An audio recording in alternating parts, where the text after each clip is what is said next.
کون سے مبانی ہیں امام کے نظریات کو سمجھنے کے لیے کہ جس کے اوپر امام کے سارے افکار قائم ہیں.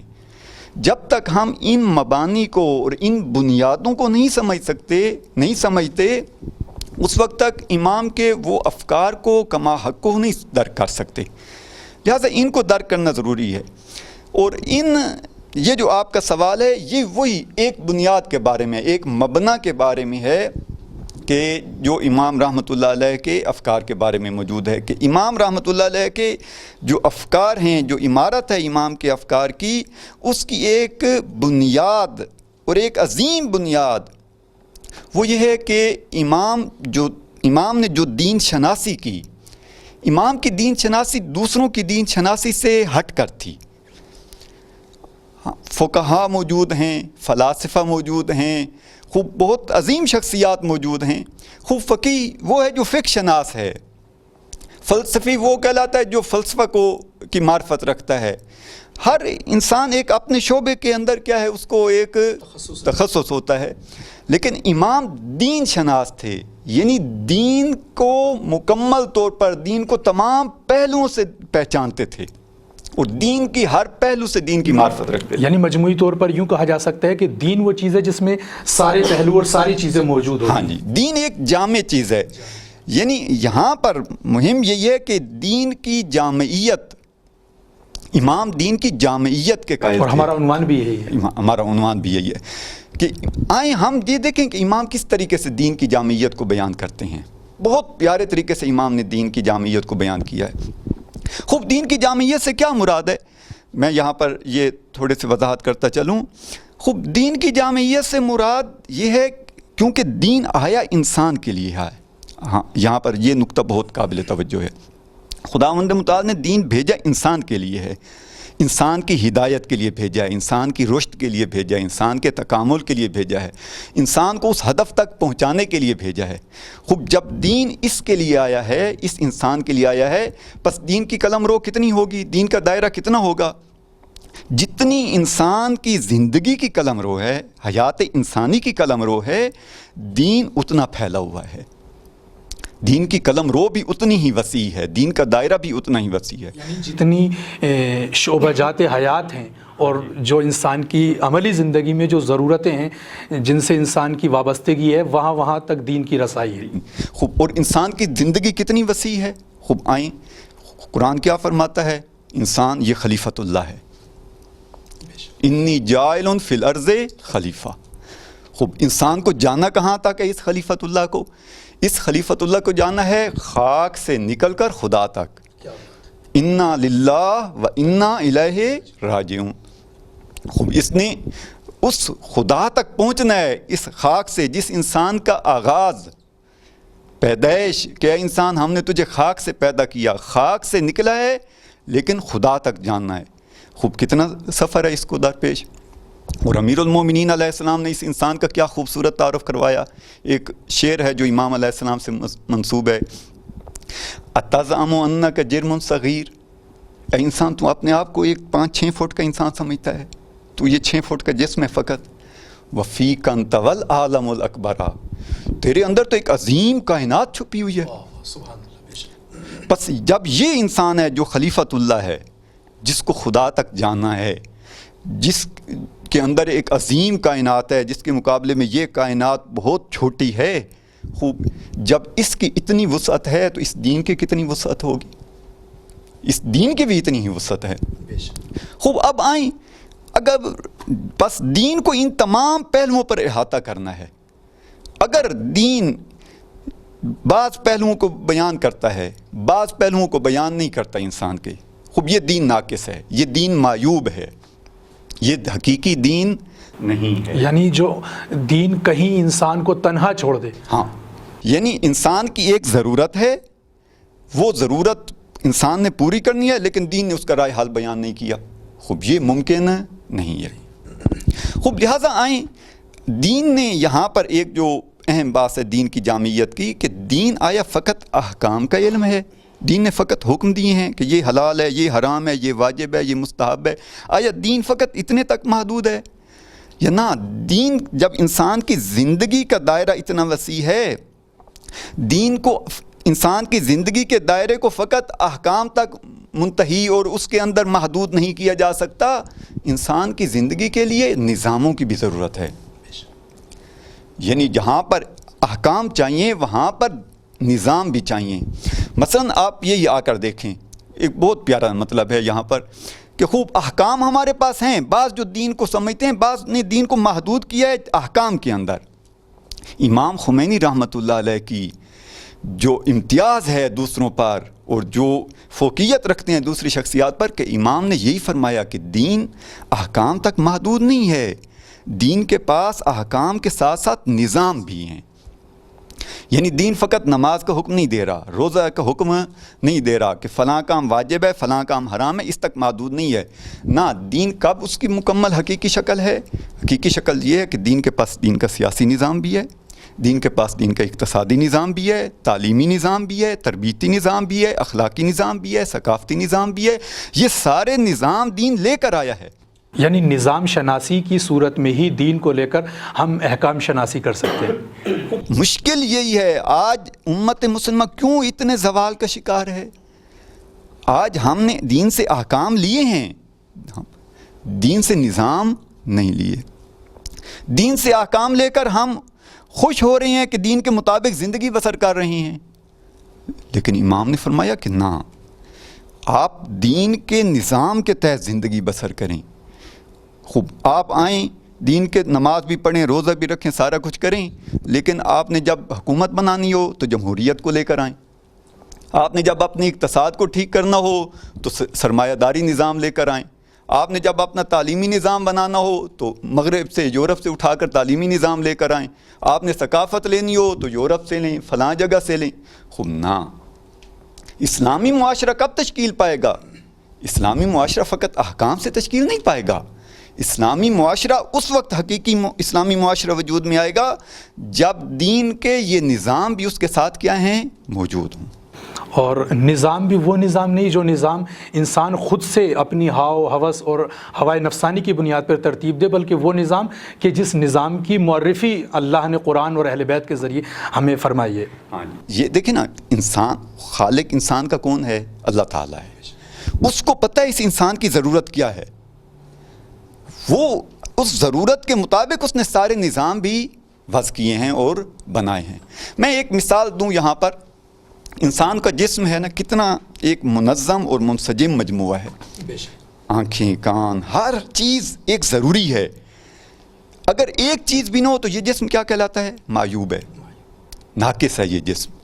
دین بھی اسی طریقے سے ہے. دین کا ایک ایک حکم، دین کا ایک ایک نظام اپنی جگہ پر انتہائی ضروری ہے. آپ دین کے بعض پہلو لے لیں اور دین کے بعد باقی چیزیں چھوڑ دیں. خوب جس طریقے سے انسان کا جسم معیوب ہوگا، مثلا ہاتھ نہیں ہے، کان نہیں ہے، آنکھیں نہیں ہیں، پاؤں نہیں ہیں، تو یہ کیا کہلاتا ہے؟ یہ معیوب جسم ہے، ناقص جسم ہے. خوب اگر دین کے نظام آپ چھوڑ دیں، احکام لے لیں، یا دین کا ایک نظام لے لیں باقی نظاموں کو چھوڑ دیں، نہ. دین کو لینا ہے تو مکمل لیں. دین مکمل ضابطہ حیات. ہاں، دین کو کے اوپر عمل کرنا ہے تو اس صورت میں عمل کریں گے. اس صورت میں ایک حقیقی اسلامی معاشرہ وجود میں آئے گا. اور امام خمینی رحمۃ اللہ علیہ کو ہم کہہ سکتے ہیں کہ امام خمینی رحمۃ اللہ علیہ امام زمانہ علیہ الصلاۃ والسلام کے لیے حقیقی طور پر آ کر ان کے ظہور کا زمینہ فراہم کرنے والے ہیں. بہت شکر گزار ہیں قبلہ آپ کے. آپ نے اسلام ناب محمدی کی جو جامعیت ہے، جامعیت دین ہے، اس حوالے سے آپ نے بڑی خوبصورت گفتگو فرمائی. اور واقعاً فقط دین احکام کے مجموعے کا نام نہیں ہے، بلکہ اس مجموعہ احکام پر عمل پیرا ہونے کے لیے ہمیں نظام الہی کی طرف متوجہ ہونے کی ضرورت ہے. اور امام خمینی نے جو امام خمینی سے پہلے یا امام خمینی کے علاوہ جو دیگر ملتوں میں جو فقط احکام کی حد تک لوگ دین پر عمل پیرا تھے، امام نے باقاعدہ نظام الہی کی معرفی کرائی. اور نہ فقط اس نظام الہی کو پیش کیا بلکہ اس نظام الہی کو عملی منزلوں میں عملی طور پر اس کا جامع اور اس کا کانسیپٹ لوگوں کے سامنے پیش کیا. اور اس انداز سے امام نے کامیابی حاصل کی اور ایک آفاقی اور ایک جہانی شخصیت امام بنے. یہاں پر ایک منٹ فقط بات کو جام بندی کرنے کے لیے دیکھیں، اسی وجہ سے امام نے آ کر اپنے کلام میں دین کی چند شکلیں بیان کی ہیں کہ ایک ناقص دین ہے، ٹھیک، دین کے ناقص دین کی بھی شکلیں بیان کی ہیں اور جامع اور ناب دین کی بھی شکل بیان کی ہے. ناقص دین کے لیے امام کبھی تعبیر لاتے ہیں متحجرانہ دین. ٹھیک, متحجرانہ دین کہ یہ دین متحجر ہے, جامد ہے, ساکت ہے, ٹھیک, جس کے اندر کوئی انگیزہ اور کوئی وہ حرکت نہیں ہے, جو اپنے ماننے والوں کو کوئی حرکت نہیں دیتا, ایک چند محدود چیزوں کا پر مشتمل ہے. ہاں جی. اور ایک اسی طریقے سے ایک دین کی جو امام نے شکل پیش کی ہے, ایک ملاوٹی دین.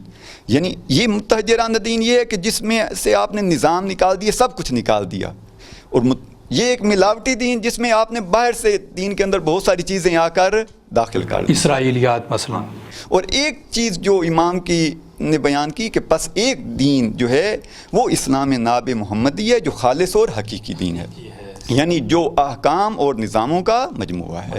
احسن, تم بہت شکر گزار ہیں قبلہ. اور اس پروگرام کے دوسرے مرحلے کے لیے دوسرے خوبصورت پہلو پر ہم روشنی ڈالتے ہیں, جو کہ ہمیں اس کے لیے حاضر ہوں گے ہم قبلہ عالی جناب ڈاکٹر سید عمران نقوی صاحب کی خدمت میں اس سوال کے ساتھ کہ امام خمینی کی سیاسی اور اجتماعی پہلو آپ کی زندگی میں کون کون سے تھے, اور ان مقاصد کی تکمیل کے لیے کون کون سے عوامل مؤثر رہے ہیں. اس پر ہم چاہیں گے کہ قبلہ جناب ڈاکٹر سید عمران نقوی صاحب روشنی ڈالیں تاکہ ہمارے ناظرین استفادہ کر سکیں. اعوذ باللہ من الشیطان الرجیم, بسم اللہ الرحمن الرحیم, وبہ نستعین وہو خیر ناصر ومعین, اما بعد. سب سے پہلے ناظرین محترم کی خدمت میں امام خمینی رحمۃ اللہ علیہ کی برسی کی مناسبت سے تعزیت و تسلیت پیش کرتا ہوں. بہت ہی اہم پہلو کی طرف آپ نے اشارہ کیا. امام خمینی رحمۃ اللہ علیہ کی زندگی کا ایک بہت اہم یہ پہلو ہے کہ جس کی طرف کم توجہ کی گئی ہے. اگر حقیقت میں اگر ہم نگاہ کریں تو یہ اسلام کا پہلو ہے کہ جس کو آ کر اس نگاہ سے نہیں دیکھا گیا کہ یہ بھی اسلام کا ایک حصہ ہے, اور جو اسلام خداوند تبارک و تعالیٰ کی طرف سے انسان کی اور بشریت کی ہدایت کے لیے آیا ہے, اس پہلو کے بغیر سے انسان کی ہدایت ہی ممکن نہیں ہے. اور وہ پہلو اسلام کا سیاسی اور اجتماعی پہلو ہے. واقعاً اگر امت اسلامیہ پر نگاہ کی جائے, امت اسلامیہ کے پاس قرآن موجود ہے, رسول اللہ جیسی عظیم ہستی موجود ہے صلی اللہ علیہ وآلہ وسلم, اصحاب کی شخصیتیں موجود ہیں, اہل بیت اطہار موجود ہیں, لیکن جس مقصد اور ہدف کے لیے خداوند تبارک و تعالیٰ نے یہ سارا اہتمام کیا تھا وہ چیز گم ہے امت سے. امام خمینی رحمۃ اللہ علیہ کی ایک خوبی یہی تھی کہ امام نے آ کر وہ اصلی اسلام کو زندہ کیا, حقیقی اسلام کو, اسلام ناب محمد, جو امام خمینی کی اپنی تعبیر کے مطابق اسلام ناب محمدی صلی اللہ علیہ وآلہ وسلم ہے. اس اسلام کو آ کے زندہ کیا. وہ اسلام کیا تھا, جیسے کہ ہمارے محترم بیان بھی فرما رہے تھے کہ وہ جامع دین ہے. کب دین جامع بنتا ہے؟ جب جو چیزیں اس کے لیے ضروری ہیں اور جس چیز کو جس جگہ پر ہونا چاہیے وہ اپنی جگہ پر موجود ہو, پھر ایک چیز مکمل ہوتی ہے. آپ ایک عمارت بناتے ہیں اور اس عمارت کو بناتے ہوئے اگر جو چیز جہاں پر ہونی چاہیے آپ وہاں پر نہ رکھیں, پہلی بات ہے یہ عمارت کھڑی نہیں ہوگی, اور اگر کھڑی ہو بھی جائے تو اب اس سے ہدف و مقصد پورا نہیں ہوگا, نہیں کر سکتے, کبھی نہیں پورا کر سکتے. اس لیے مسلمانوں نے آ کر ظاہری چیزوں کو لے لیا, لیکن وہ جو روح اسلام تھی, روح قرآن تھی, روح دین تھی, اس کی طرف متوجہ نہیں ہوئے, اس کو فراموش کر, اس کو ترک کر دیا. اپنی انفرادی زندگی کے امور میں اور مسائل میں دین کی طرف متوجہ ہوئے, دینی امور پہ عمل کرتے رہے, لیکن وہ اکثر دین جس چیز پر مشتمل تھا وہ دین کا اجتماعی پہلو تھا, وہ دین کا سیاسی پہلو تھا. اگر آپ قرآن مجید کی آیات پر نگاہ کریں تو اکثر قرآن مجید کی آیات مشتمل ہیں دین کے اجتماعی پہلو پر، انسان کی زندگی کے اجتماعی پہلو کو بیان کر رہی ہیں۔ آ کر مسلمانوں نے آ کر وہ دین جو رسول اللہ صلی اللہ علیہ وآلہ وسلم نے عملی کیا تھا مدینہ منورہ کے اندر، اور عملی کر کے دکھایا کہ میں جو دین لے کے آیا ہوں، یہ کتاب خدا جو تمہاری ہدایت کے لیے آئی ہے، کس طرح تم نے اس کتاب سے ہدایت لینی ہے، عملاً اس ہدایت کا طریقہ بھی سکھایا۔ اور سب سے پہلے خود مدینہ کے اندر حکومت اسلامی قائم کی۔ یہ سب سے بڑی دلیل ہے کہ اسلام سیاست کے بغیر مکمل نہیں ہو سکتا۔ کیوں؟ دیکھیں، اسلام آیا ہے انسان کی ہدایت کے لیے۔ انسان کی زندگی دو پہلوؤں پر مشتمل ہے، ایک اس کی زندگی کا انفرادی پہلو ہے، ایک اس کی زندگی کا اجتماعی پہلو ہے۔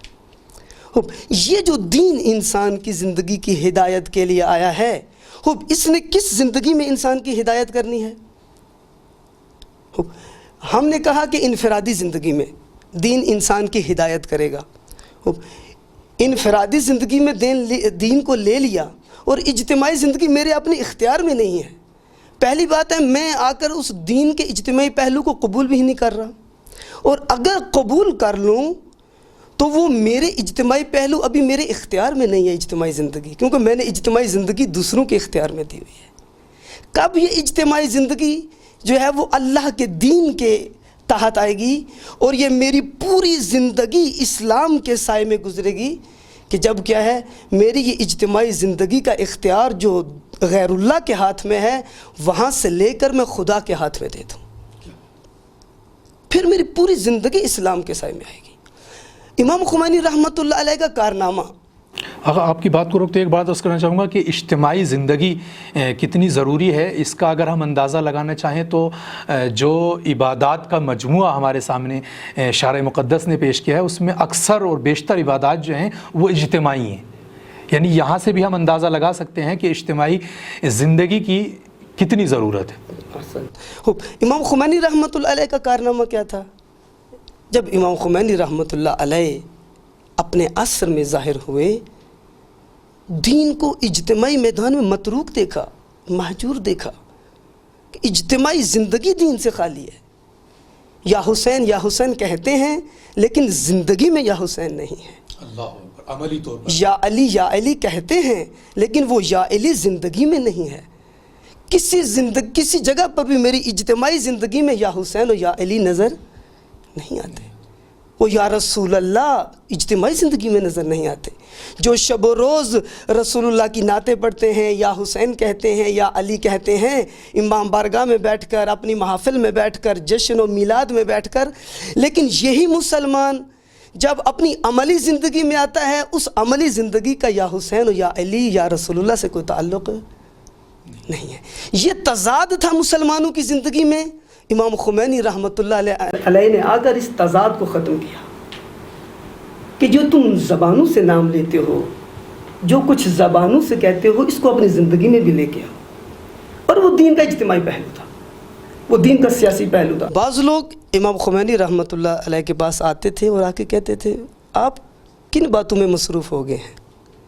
یہ سیاست ایک شیطانی کام ہے، جھوٹ ہے، فریب ہے، مکر ہے، دھوکہ ہے، آپ کن کاموں میں لگ گئے ہیں؟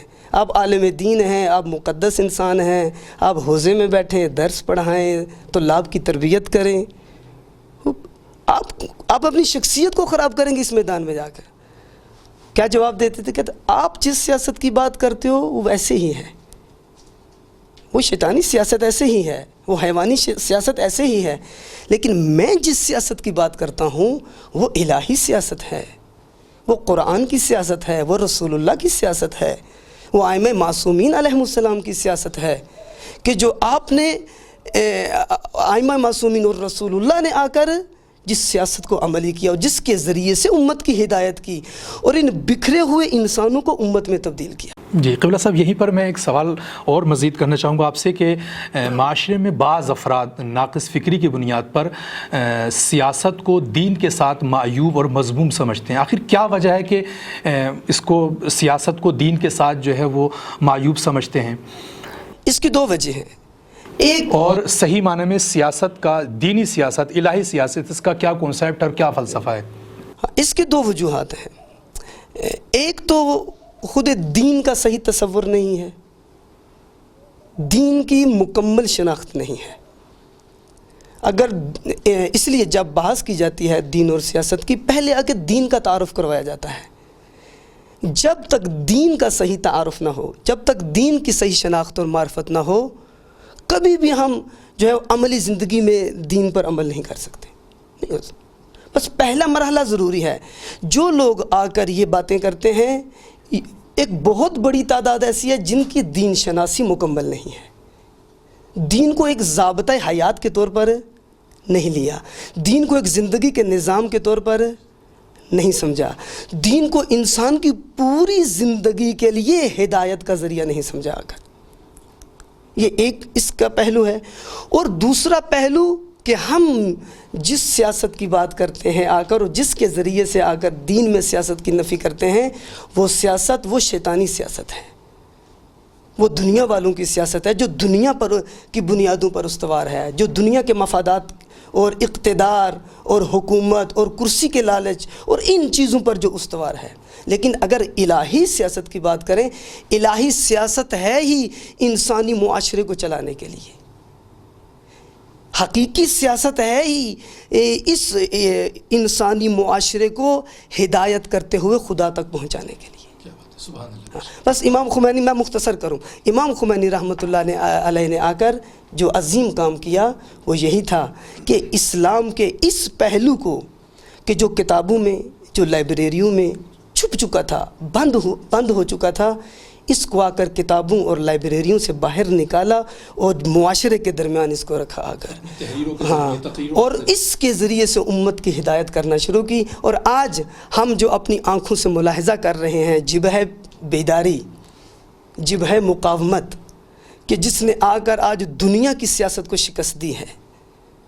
آج دنیا جس طرف ان ممالک کو لے کے جانا چاہتی تھی، بشریت کو لے کے جانا چاہتی تھی، امام خمینی کی اسی تحریک اور اسی تدبیر کے نتیجے نے آ کر، جو امام خمینی نے کہا تھا کہ ہم انقلاب کو صادر کریں گے، آج اس صدور انقلاب کا ہم نتیجہ دیکھ رہے ہیں کہ آج اس جبہہ مقاومت نے آ کر ہر جگہ پر جہاں بھی انہوں نے شیطانی سیاست کو عملی کرنا چاہا، یہ الہی سیاست کے نمائندے، یہ کربلا کے پیروکار، یہ رسول اللہ کے پیروکار، یہ رسول اللہ کے امتی میدان میں اترے اور آ کر انہوں نے اسی پرچم ولایت کو اٹھا کر اس شیطانی سیاست کو ناکام بنا دے. بہت شکر گزار ہیں قبلہ آپ نے امام خمینی کی جو سیاسی اور اجتماعی زندگی تھی اور جو اس کے مؤثر ترین مہم ترین عوامل تھے، آپ نے اس پر بہت بہترین تبصرہ کیا. ہم آپ کے بہت شکر گزار ہیں. ہمارے ناظرین نے آپ سے استفادہ کیا.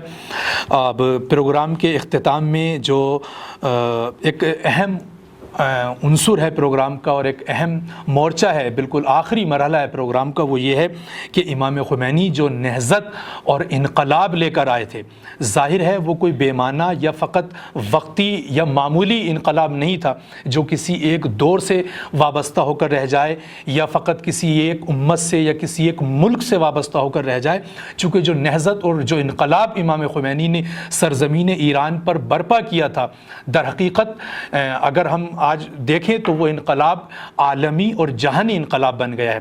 لیکن ہم چاہیں گے انشاءاللہ تعالیٰ کہ جو امام خمینی کی نہضت اور انقلاب تھا، جب وہ انقلاب عالمی بن گیا تو اس کے عالمی اثرات کیا ہیں، اس اہم عنوان پر اور اس اہم موضوع پر گفتگو کرنے کے لیے ہم حاضر خدمت ہیں عالی جناب سید عارف رضوی صاحب کی بارگاہ میں کہ آپ اس اہم عنوان پر تبصرہ کریں اور روشنی ڈالیں تاکہ ہمارے ناظرین استفادہ کر سکیں. بسم اللہ الرحمن الرحیم. جیسے کہ یہ برنامہ رحلت امام کی مناسبت سے ہے تو بہترین سوال ہے آپ کا کہ امام کی شخصیت آیا ایرانی شخصیت ہے، اسلامی شخصیت ہے یا عالمی اسلامی شخصیت ہے؟ اس میں کوئی شک نہیں ہے. اگر دنیا کا جائزہ لیں آج ہم تو ہر طرف ایک تحریک کا ماحول ہے کافی مملکتوں میں، اور ان تحریکوں کی بنیادوں میں اگر آپ جائیں تو اس کی جڑیں یہیں اسی انقلاب اسلامی سے آ کر کے ملتی ہیں۔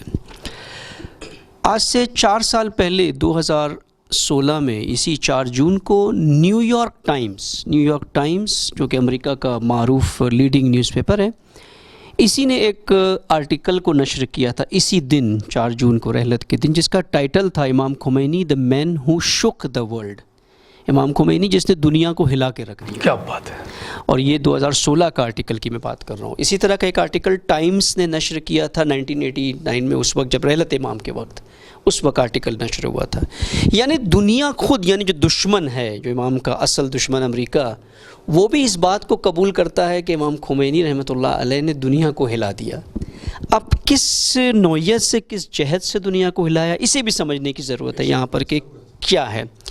امام خمینی کی تحریک کی نہضت کے عالمی اثرات کو اگر ہم تقسیم کریں تو ایک اثر آئیڈیالوجیکل اثر ہے جو دنیا پر ہوا، مکتبی اثر ہے کہ دنیا کے فکر، خاص کر کے جو بزرگوان بھی فرما رہے تھے کہ انسان کی جو اصل شناخت ہے، اس کا جو اصل مقصد ہے، اس کا جو مقصد حیات ہے، جو روحانیت ہے، اسپریچویلٹی ہے، اس کی طرف جو ایک رخ بدلا ہے دنیا کا، وہ اسی انقلاب نے آ کر کے بدلا ہے۔ کہ اگر آپ انقلاب سے پہلے دیکھیں تو جو دنیا میں آئیڈیالوجی غالب ہو رہی تھی، کمیونزم اور کیپٹلزم کی آئیڈیالوجی، یہ دونوں آئیڈیالوجی مادی آئیڈیالوجی تھی جس میں دین کا کوئی نام و نشان نہیں تھا، کہیں بھی دین نہیں تھا۔ کمیونزم کے نزدیک دین اوپیم تھا، نشہ تھا ایک، اور کیپٹلزم کے نزدیک دین صرف ایک انفرادی عمل تھا، رسومات تھی جو آپ اپنی شخصی طور پہ انجام دیں، جس سے آپ کو سکون ملتا ہے تو کر لیں آپ، وہ بھی ایک لذت کا ذریعہ تھا۔ اگر آپ کو دین سے لذت ملتی ہے آپ دین سے لے لیں۔ امام نے آ کر کے اسے بدل دیا اور دین کو ایک نظام کی طرح پیش کیا۔ وہ نظام نہ کہ صرف یہ کہ اسلامی احکام جمہوری احکام کی جگہ آ گئے، نہ، اصل جو جہت ہے ایک معاشرے کی، یعنی نظام اسلامی معاشرے کی جہت کو بدلتا ہے، اسپریچویلٹی کی طرف، روحانیت کی طرف لے جاتا ہے معاشرے کو۔ ایک خط ہے امام خمینی کو جو اسی دوران، یہ امام کی رحلت سے پہلے، کسی نے یورپ سے ایک خط لکھا تھا امام کو، جو امام کے آثار میں موجود ہے اس وقت، وہ انگلش میں اس کے صرف چند جملے یہاں بیان کروں تاکہ سمجھ میں آئے کہ اس وقت سے کیا اثرات، عالمی اثرات ہوئے تھے۔ یہ شخص وہاں سے لکھتا ہے انگلش میں، "The streets of my country are full of light. Its shops are full of commodities." یعنی ہمارے جو مملکت ہیں یورپ میں، اس میں ہر چیز روشن ہے، ہر سڑک پہ، یعنی روشن سے مراد سب کچھ گلیمر ہے، وہاں سب کچھ بہترین ہے، بہترین چل رہا ہے، دکانوں میں ساری اشیاء موجود ہیں۔ It's custom houses are active, یعنی ہر چیز ایکٹیو ہے، ریسٹورنٹ، ڈسکو، پب، عیاشیوں کی جگہ، پارک، ہر چیز ایکٹیو ہے۔ مسئلہ کیا ہے؟ We are short of nothing except a sacred soul. ہمارے پاس اگر نہیں ہے تو کوئی روحانی مقدس نفس نہیں ہے ہمارے پاس اس معاشرے میں۔ I wish you were born in my country, میری آرزو ہے کہ آپ جیسی شخصیت کوئی میرے ملک میں پیدا ہوتی تاکہ یہ جو سرگرمیاں ہمارے اطراف ہیں اسے کوئی سپریم آبجیکٹیو، کوئی اعلیٰ ہدف ملتا انسان کو۔ یعنی یہ ایک بہت بڑا امام کا اثر ہے جو ساری دنیا میں انسانیت پر پڑا ہے کہ امام نے اس انقلاب کے ذریعے انسان جو پستی کی طرف جا رہا ہے، اس پستی میں اسے ایک عالی ہدف دیا ہے زندگی کا۔ ایک بہت بڑا ایک عالمی آئیڈیالوجیکل اثر امام کی نہضت کا ہے، اور یہ ہدف جب انسان کو مل جاتا ہے تو پھر اس کی ایک چپکلش اور ایک ٹکراؤ بھی شروع ہوتا ہے ان لوگوں کے ساتھ جو اس ہدف کے خلاف ہے، جن کو قرآن طواغیت کہتا ہے، طاغوت کہتا ہے۔ اسی لیے امام رحمۃ اللہ علیہ کی دشمنی بھی اتنی ہے ساری دنیا میں، کیونکہ امام اس کی نہضت انسانیت کی اس جہت کو بدل رہی ہے سارے عالم اسلام میں۔ جہاں جہاں تک یہ امام کی فکر پہنچتی ہے وہاں یہ پہلا اثر ہوتا ہے کہ انسان اپنی زندگی کی جہت کو بدل دیتا ہے، اس کی سوچ اپنی جسمانیت اور مادیت سے عالی ہو جاتی ہے، اس کے اندر اقدار پیدا ہوتے ہیں، ویلیوز پیدا ہونا شروع ہو جاتے ہیں، اور پھر انہی اقدار کی بنیاد پر جو اس کا لائحہ عمل ہے اس بالکل بہترین تبدیلی آتی ہے۔ دوسرا جو اثر ہے امام کی اس نہضت کا، وہ عملی اثر ہے دنیا میں۔ وہ عملی اثر کیا ہے کہ ایک تحریک بیداری جو ساری دنیا میں اس وقت جاری، اور خود امام اپنے کلام میں فرماتے ہیں ایک جگہ پر، بہت خوبصورت کلام ہے جو امت مسلمہ سے مخاطب ہو کر ہے کہ نہ ایران سے، کہ مسلمانوں کو بیدار ہونا ہے۔ امام نے مسلمانوں کو بیداری کا پیغام دیا تھا کہ مسلمانوں کو بیدار ہونا ہے. آج وہ دن نہیں ہے جہاں پر مسلمان صرف اپنی ذات کے لیے جیے اور کسی ملک میں صرف اپنی انفرادیت کے لیے زندگی گزارے. اس عصر میں جہاں عالمی طاقتوں کی پالیسی یہ ہے کہ مسلمانوں کو ہر چیز سے محروم کر دیں، یہاں مسلمانوں کو بیدار ہونا ہے اور اسلام کے پرچم کے سائے میں آنا ہے اور قرآن کو اپنی زندگیوں پہ غالب کرنا ہے. مسلمانوں کو سنجیدہ ہو کر اپنی شناخت کو دوبارہ ڈھونڈنا ہے، یعنی اپنی آئیڈینٹی جو مسلمانوں کی، نہ صرف مسلمانوں کی ہے بلکہ انسان کو بھی اپنی شناخت کو دوبارہ ڈھونڈنا ہے. اور یہ نہضت شروع ہو چکی ہے سارے جہان میں اس وقت. اس کی میں بھی 2-3 مثال آپ کے سامنے اگر رکھوں، ایک بہترین مثال نائجیریا ہے. شیخ زکزکی رحمۃ اللہ علیہ، شیخ زکزکی حافظ اللہ علیہ، ایک شخص ہے جو سنی ہے، شیعہ بھی نہیں ہے، جس نے آ کر مکتب اہل بیت کو قبول کیا، متاثر ہو کے امام خمینی سے یہاں آ کر کے حوزے میں مکتب اہل بیت کو قبول کیا اور اس فکر کو قبول کیا، صحیح اسلام ناب کو قبول کیا. بہت سے شیعہ جن کو اسلام ناب سمجھ میں نہیں آتا، لیکن ایک سنی ہے جو وہاں سے آ کر، جو پہلے مصر میں، سعودی میں پڑھ کر پھر یہاں آ کر اس فکر کو قبول کر کے اس فکر کو عملی کر دیا ان نائجیرینس پر جو اس میں عیسائی بھی ہے، سنی بھی ہے، بالکل دین سے کوئی آشنائی نہیں ہے، اور 11 ملین کو اہل بیت کا پیرو بنا دیا. یہ کس کا اثر تھا؟ یہ امام خمینی رحمۃ اللہ علیہ کی نہضت کا ہی اثر تھا نا. یہ عالمی تحریک، اور ایسی تحریک کہ جن کے اندر شہداء، مسلسل شہداء، یعنی دشمن کے لیے حلق میں ایک کانٹا بن کر کے رہ گئی، چوک کر دیا دشمن کے حلقوں کو. وہاں پر سعودی پریشان ہے اس سے، اسرائیل پریشان ہے اس تحریک سے. وہاں پر یہ نظر آتا ساری استقبالی طاقتیں یہ پریشان ہے. پھر مشرق وسطیٰ میں آپ جو تحریکیں ہیں، حزب اللہ، یمن، یہ سب کے سب اگر آپ دیکھیں تو ان کے اجلاس میں، ان کے پروسیشنز میں آپ کو امام خمینی کی تصویر نظر آئے گی. یہ سارے کے سارے متاثر ہیں. اسی طرح سے کشمیر میں آپ چلے جائیں، ان کے سربراہان کے بیانات کا محور بھی امام خمینی. ایگزیکٹلی یہی ہے. اور خود آج ابھی میں آپ کو ایک مثال ہے، کشمیر میں بھی اسی طرح سے، کشمیر میں جو اتنی نہضت چل رہی ہے آج، یہ 70 سال سے جو تحریک جاری ہے جسے روک نہیں پا رہا ہے دشمن، اس کی ایک بنیاد یہ کہ یہ انگیزہ اس تحریک کو جہاں سے ملتا ہے وہ یہی فکر امام ہے. اور فکر امام بھی کیونکہ باقی ہے، مقام معظم رہبری جیسی شخصیت کی قیادت کے، اس قیادت کے ذریعے باقی ہے یہاں پہ. ورنہ بہت کوشش کی دشمن نے کہ اس نہضت کو یہاں ختم کیا جائے تاکہ اس کے اثرات عالمی نہ ہوں. اصل مشکل دشمن کی صدور انقلاب ہے، جو امام کا شعار تھا کہ انقلاب. قطع کلام آپ کرتے ہوئے میں بڑی معذرت کے ساتھ کرنا چاہوں گا. یہاں پر مجھے حضرت امام خمینی کا ایک قول اور ایک جملہ بہترین مجھے یاد آ رہا ہے، جہاں امام خمینی فرماتے ہیں کہ انقلاب لانا بڑی بات نہیں ہے بلکہ اس انقلاب کو باقی رکھنا یہ بڑی بات ہے. لہٰذا ہمیں ہر زاویے سے، ہر اعتبار سے اس انقلاب عظیم کو باقی رکھنا ہوگا، باقی بھی رکھنا اور صادر بھی کرنا. اب یہاں پر ایک ہے، یہ شکوہ خود مقام معظم رہبری کو ہے کہ یہ انقلاب کو صادر کرنے میں وہ محنت نہیں ہوئی، یہاں پہ وہ کوششیں نہیں ہوئی ہے، لیکن پھر بھی اس کے اتنے اثرات ہو گئے. آرگینک ایکسپورٹ جسے ہم کہتے ہیں کہ بالکل طبی طور پر یہ صدور ہو گیا. اگر کوشش کرتے تو نہ جانے آج ساری دنیا کے اوپر غلبہ ہوتا اس فکر کا. بنا کوشش کیے یہ انقلاب صادر ہو گیا. میں نے کسی ایرانی یہی صحافی سے میں نے کہا تھا کہ آپ نے ایکسپورٹ نہیں کیا انقلاب پاکستان میں، انڈیا میں ہم نے امپورٹ کر لیا. ہاں ایکسپورٹ آپ نہیں کر پائے لیکن ہم نے آ کر یہاں سے امپورٹ کر لیا اسے، اس حد تک کہ ہم نے کر لیا وہ کام. پاکستان میں اگر آج آپ دیکھیں تو یہی یوم القدس کے اجلاس، دیگر ساری تحریکیں استاد محترم کی، یہ ساری کی ساری استاد محترم کا ایک بہت ہی خوبصورت جملہ ہے کہ خمینی وہ نہیں ہے کہ جس کی آپ یاد منائیں، خمینی وہ نہیں ہے کہ جس کے بارے میں آپ صرف ذکر کریں، خمینی پر ایمان لانا ہے. خمینی پر ایمان یعنی اس امام خمینی کی اس راہ پر ایمان لانا. اور ہر وہ جو ایمان لے کر کے آیا اس راہ پر آج دیکھیں کامیاب ہے. حزب اللہ کامیاب ہے. اسرائیل کے پاس اتنی طاقتیں ہونے کے باوجود بھی گھبراتا ہے، حزب اللہ سے ڈر ہے، اسے خوف ہے. آج اگر آپ دیکھیں امریکہ میں جو مشکل بنی ہوئی ہے پچھلے چند دنوں سے، یہ جو سیاہ پوستوں کی ایک تحریک چل پڑی ہے، یہ تحریک نئی تحریک نہیں ہے. یہ میلکم ایکس اور علاج محمد کی تحریک، نیشن آف اسلام کے نام سے ان کی ایک تحریک تھی. اور یہ میلکم ایکس بھی مسلمان بنا اور مسلمان ہونے کے بعد اخوان مسلمہ سے مصر میں 1960s میں، اس وقت امام کی تحریک نہیں تھی اس وقت، اس سے متاثر ہو کر کے اس نے آ کر کے پھر ایک نہضت کو یہ رخ دیا کہ ہم کسی طاغوت کے ساتھ زندگی نہیں گزار سکتے، ہمیں آزاد ہونا ہے، ہمیں اپنی آئیڈینٹی، اپنی شناخت کو پہچاننا ہے۔ وہی جو امام کا شعار تھا کہ شناخت کو، ہمیں اپنی شناخت کو دوبارہ احیا کرنا ہے، زندہ کرنا ہے، اپنی شناخت ہونا چاہیے، استقلال ہونا چاہیے، آزادی ہونا چاہیے۔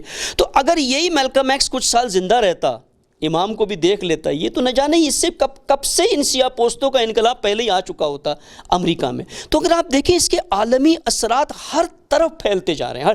آج امریکہ کے نیوز چینل نے وائٹ ہاؤس سے یہ انٹرویو دیا ہے، وائٹ ہاؤس سے، کہ یہ جو سیاہ پوست کر رہے ہیں نا، اس کے پیچھے خامنہئی ہے۔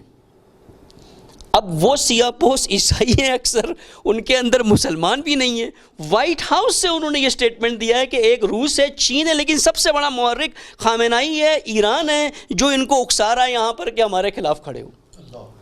یعنی اتنا اثر ہے امام کی اس نہضت کا، اتنا اثر ہے کہ 52 مملکتیں مسلمانوں کی ہیں، امریکہ کو، اسرائیل کو، کسی کو خطرہ نہیں ہے، اگر ہے تو صرف ایک مملکت سے۔ اور کہا بھی ہے ٹرمپ نے کہ we have no problems with Iran, ہمیں ایران سے پرابلم نہیں ہے، ہمیں ان کے اس رجیم سے پرابلم ہے، اس نظام ولایت سے پرابلم ہے، ہمیں روحانی سے پرابلم نہیں ہے، ہمیں خامنہئی سے پرابلم ہے۔ یہ کلیئر انہوں نے واضح طور پہ کہا ہے کہ ہمیں کوئی مسئلہ نہیں ہوا، مسئلہ اسی سے، کیونکہ یہ صدور ہونے والی فکر ہے، یہ ایکسپورٹ ہوتی ہے، یہ پھیلتی ہے ہر طرف، اور خود بخود پھیل کر کے اس کے اثرات یہ ہوتے ہیں کہ ملتوں کو بیدار کر کے ان کو اس استقلال کی راہ پر لے آتی ہے۔ اسی لیے اس کی مخالفت داخلی بھی ہے جو دشمن کراتا ہے، اندر سے بھی اس کے دشمن ہے، باہر سے بھی دشمن ہے، ساری دنیا اس فکر کی دشمن ہے، طاغوتی دنیا، لیکن دوسری طرف جو مظلومین ہیں، جو مستضعفین ہیں، ان کے لیے یہی راہ نجات ہے اور کوئی راہ نجات۔ اور اس تحریک میں معنویت اور اعجاز جو ہے اس کی دلیل اور اس کی وجہ ایک یہی ہے، چونکہ یہ تحریک ایک عالمی تحریک بن چکی ہے اور بن رہی ہے، چونکہ یہ نظام الہی ہے، نظام الہی ہے۔ اور جس ہستی نے امام کی، بس کیونکہ وقت تمام ہے، تو امام خمینی رحمۃ اللہ علیہ جیسی ہستی کی صداقت اور خلوص، جس میں جیسے کہ بزرگوار نے بھی فرمایا کہ اپنی ذات کے لیے کبھی کچھ بھی نہیں تھا امام کے لیے۔ ایک کافی خطوط تھے، میرے پاس وقت نہیں تھا، ایک خط میں ایک شخص فرانس سے لکھتا ہے امام کو کہ میں آپ کی اس حقانیت پر آپ کو اس لیے حق مانتا ہوں کہ اس مقام پر پہنچنے کے بعد بھی جب میں آپ کو تقریر کرتے ہوئے دیکھتا ہوں تو آپ کی نظریں نیچے ہوتی ہیں۔ یعنی وہ تکبر کا مجھے کہیں شائبہ نظر نہیں آتا ہے کہ جو شخص، آپ دنیا میں آج دیکھیں ٹرمپ کا تکبر، ایک بچہ چھوٹا بھی بتا دے گا کہ کتنا بڑا متکبر ہے یہ، مودی کو دیکھیں کتنا مغرور ہے یہ، کتنا تکبر ہے ان کے بات کرنے میں، ان کے انداز میں۔ اور ایک عیسائی وہاں سے لکھ کر کہتا ہے کہ میں صرف اس دیکھتا ہوں، کبھی آپ نظر نہیں اٹھا کر کے عوام کو دیکھتے بھی ہو۔ یعنی یہ امام کا خلوص، صداقت ہے جو اثر دکھاتی ہے۔ نہ صرف امام، کوئی بھی امام کا پیروکار، اسے بالخصوص استاد محترم، یہ تحریکیں، ان کی بنیاد، ان کی اساس یہی خلوص اور صداقت ہوتا ہے، یہی روحانیت ہوتی ہے جو اس تحریکوں کو مستحکم، بالکل محکم کر دیتی ہے، اور دشمن چاہے کتنی بھی کوشش کرے وہ ناکام ہو جاتا ہے اور یہ پھیلتی جاتی ہے انشاءاللہ۔ بہت شکر گزار ہیں ہم آپ کے کہ آپ نے اس اہم موضوع پر اور اہم سوال پر بہت اچھے انداز سے معلومات عامہ، معلومات خاصہ اور دقیق اور عمیق مطالب بیان کیے، اور ہمارے ناظرین نے آپ سے استفادہ کیا۔ ہم آپ کے خصوصی شکر گزار ہیں، اور تمام مہمانان گرامی، علماء کرام کے ہم شکر گزار ہیں۔ یقیناً ہمیں معرفت و بصیرت کے ساتھ، خلوص کے ساتھ، اخلاص کے ساتھ فقط شخص خمینی تک محدود نہیں رہنا ہے، بلکہ ہمیں فکر خمینی کو، جو کہ فکر کربلا ہے، اس کو اپنی زندگی میں، عملی زندگی میں، اور بلکہ نہ فقط عملی زندگی میں، تمام تر شعبہ جات حیات میں اس کو ہمیں اجرا کرنے کی ضرورت ہے، اس کو احیا کرنے کی ضرورت ہے، چونکہ یہ تحریک کسی ملک سے، کسی خاص سرزمین سے اور کسی ایک ملت سے مخصوص نہیں ہے، بلکہ یہ تحریک جہانی تحریک ہے، عالمی تحریک ہے۔ اس کا فقط مسلمانوں سے تعلق اور رابطہ نہیں ہے، اس کا تمام روئے زمین پر تمام انسانوں سے اس کا رابطہ اور واسطہ ہے۔ ناظرین، ہم بہت شکر گزار ہیں، آپ نے ہمارے اس پروگرام کو ملاحظہ اور مشاہدہ فرمایا۔ یہیں پر ہم اپنی گفتگو کو تمام کرتے ہیں، اور آپ سے گزارش کریں گے کہ اس اصلاح میڈیا کے توسط سے نشر ہونے والے تمام ہی پروگرام کو دیکھتے رہیں، استفادہ کرتے رہیں، اور اگر ممکن ہو تو ہمارے اس چینل کو سبسکرائب کرتے رہیں، اور آپ سے اجازت چاہیں گے۔ اپنا خیال رکھیں اور اس کو دیکھتے رہیں۔ خدا حافظ۔ السلام علیکم ورحمۃ اللہ وبرکاتہ۔